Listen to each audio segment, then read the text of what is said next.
नमस्कार। आज हम बात करेंगे अपने देश के वो नेता जो सिर्फ देश की जनता के लिए सब कुछ न्यौछावर कर रहे हैं। कुछ प्रमुख नेताओं का और उस नेताओं का जो सिर्फ देश को बांटने और बर्बाद करने पर तुले हुए हैं। ये प्रधानमंत्री नरेंद्र मोदी जी एक बहुत ही गरीब परिवार से आते हैं। जब उनकी माता जी जब ये लोग छोटे थे तो लोगों के घरों में काम करके बर्तन मांज के और पालती थी। और उनके पिताजी चाय की दुकान था, उनका अपना बिजनेस था, जो भी था। आप सोचिए कि वो माता तो धन्य है, उनको तो सत सत नमन, जिन्होंने ऐसे महापुरुष को जन्म दिया कि जो हमारे देश के हर क्षेत्र में एक नया आयाम कायम किया।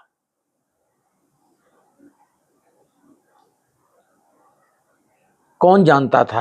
क्या वो जानती होंगी कि हमारा बेटा ऐसा होगा? नहीं, लेकिन उन्होंने पिछले जन्म में कोई तप किया होगा और हो सकता है कि भगवान ने बोला हो कि मैं आपका बेटा बनूंगा अगले जन्म में, और किसी न किसी भगवान का अंश है प्रधानमंत्री जी, इसमें कोई शक नहीं।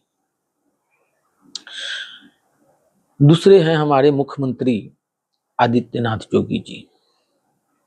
इनको हम लोग कैसे भूल सकते हैं? और इनकी भी माता जी को जितना भी नमन करते हैं कि दोनों आदमी कहीं ना कहीं भगवान के अंश लगते हैं। अगले मुख्यमंत्री हैं असम के हेमंत बिस्वा शर्मा जी।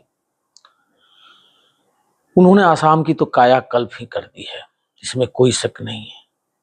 ऐसे ही कई है नेता, फडणवीस जी हैं, और बाकी गडकरी जी को तो बोल भी नहीं सकता। सड़क निर्माण मंत्री, समझिए सड़क निर्माण क्या बोल सकते हैं इनको, अपना विश्वकर्मा जी का अंश उनको भी मान सकते हैं।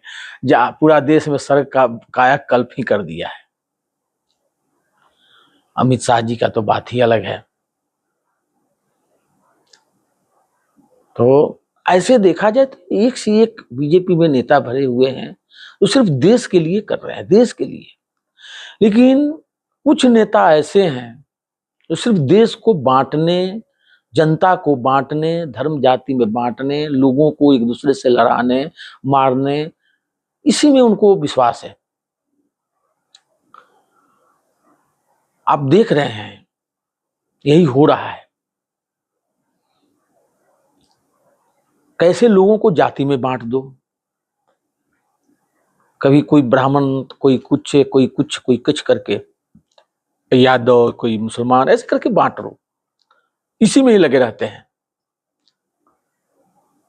पाकिस्तान ऐसा लगता है जैसे इनका घर है।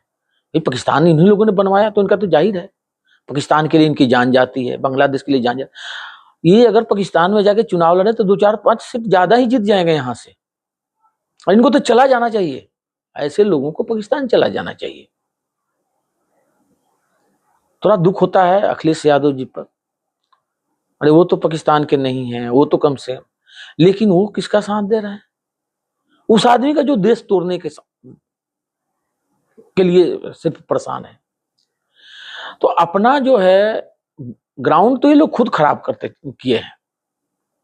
केजरीवाल का तो कोई जोड़ी नहीं है।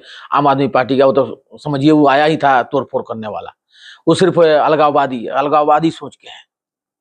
राहुल गांधी तो पक्का नक्सल पूरा समाप्त हो रहा है, लेकिन जो क्या बोलते हैं अर्बन नक्सल, ये बन चुका है, इसमें कोई शक नहीं है। राहुल गांधी का जो बैकग्राउंड है बिल्कुल ही चेंज हो गया है, बदल गया है। पहले भी वैसे ही था, पहले तो उसको तो पता ही नहीं है उस आदमी को कि आलू से सोना बनता है, तो कभी आटा लीटर में नापा जाता है, तो इसमें तो कोई शक ही नहीं है कि वो बहुत बड़ा ज्ञानी आदमी है। वो पता नहीं कौन सा यूनिवर्सिटी में पढ़ाई हुआ था, और मानना पड़ेगा वहां लगता है कि कुछ ना कुछ अवार्ड भी मिला होगा इस आदमी को। लालू यादव का चलिए उनका तो बैकग्राउंड सबको पता है, लेकिन क्योंकि नई पीढ़ी था उसमें भी चेंज हो सकता है, लेकिन नई पीढ़ी के वही हाल है। तेज प्रताप थोड़ा उसमें से निकल गया है, हो सकता है आने वाला समय में अपना वो चेंज बहुत कुछ चेंजिंग कर लेगा, अभी भी चेंज है। नहीं, तेजस्वी का तो वही हाल है, बस तोड़ो उसको तोड़ो, आपस में लड़ाओ, तो कैसे भी वोट चाहिए, ऐसा नहीं मिलता है और कुछ नहीं होने वाला है। लालू यादव जी की पार्टी जो है राजद में कोई चेंजिंग नहीं है। 2-4 ये जब नए नेता आए, ये लोग फिर वापस उसी डरने में चले गए हैं, क्योंकि उसमें से जो वो पुराने थे गुंडे टाइप के लोग थे, जो तोड़ने फोड़ने की राजनीति रखते थे, उन लोगों को पार्टी से अभी तक निकाला ही नहीं।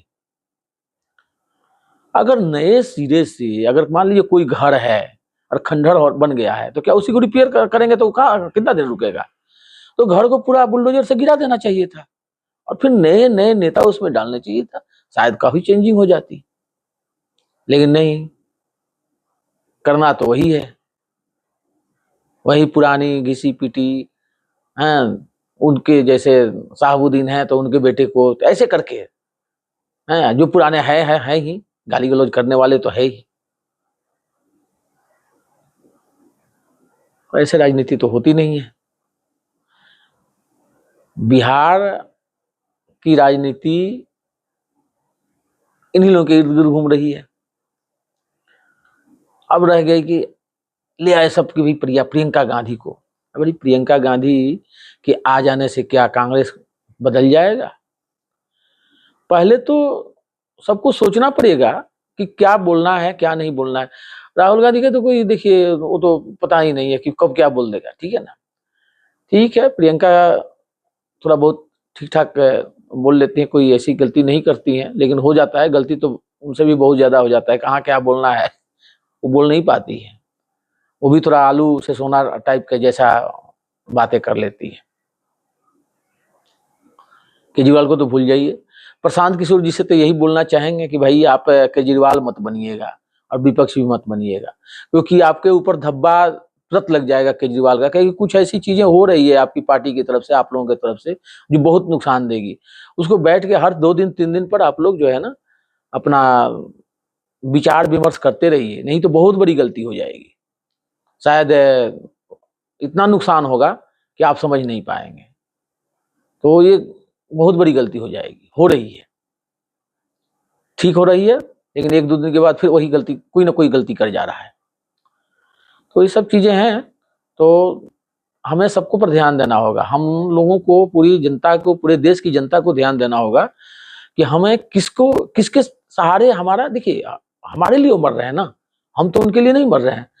तो ये देखना है कि हमारा विकास और हमारे बच्चों का भी भविष्य कहाँ सुरक्षित है, उनके साथ जाना है। जाति पाति का बात एकदम भूल जाइए, एकदम जात के नाम पर मत जाइए। जात वाला खाने का नहीं दे, बल्कि जात वाला आपके पीछे पड़ जाएगा समय आने पर। सबसे ज्यादा नुकसान जात वाला ही करता है। तो बाकी आप सभी को सोचना है